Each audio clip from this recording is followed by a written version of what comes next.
বইগুলো থেকে যে জীবনের ধারণাটা, যেটা আগে বললাম যে এই প্রান্তরে থাকলে কিরকম একটা অভিজ্ঞতা হয়, এই ধারণাটা আমরা যে অন্য বই থেকে পাই, এই ধারণাটা কিন্তু আমাদেরকে ওই যে জীবনে প্রতিষ্ঠিত হতে হবে, যেটা পাঠ্য বইয়ের জন্যই আমি হব, কিন্তু এই বইগুলোর ওই জীবন বোধটা, ধারণাটা না থাকলে সেটা হওয়া যায় না। তোমরা সবসময় দেখবে যারা ভালো রেজাল্ট করে অনেক বড় বড় জায়গায় অনেক ভালো কাজ করছে, তারা আসলে খুব ভালো পাঠক ছিল, তারা আসলে অনেক বই পড়েছে, অনেক বইয়ের অনেক জ্ঞান তাদের মধ্যে ঢুকে আছে, যে কারণে যে কোনো পরিস্থিতিতে জীবনে যে কোনো সমস্যা আসলে তারা সেটা মোকাবেলা করতে পারে। এই জীবনের বিভিন্ন জায়গায় বিভিন্ন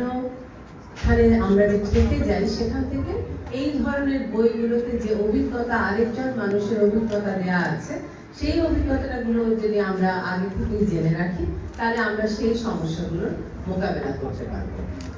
এইসব গেল কেন পড়বো সেটার কথা, কিন্তু আমরা কি এর জন্যই বই পড়ি না যে আমাদের বই পড়লে আনন্দ হয়,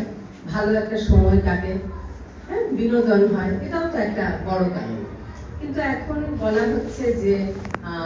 অনেক টেকনোলজি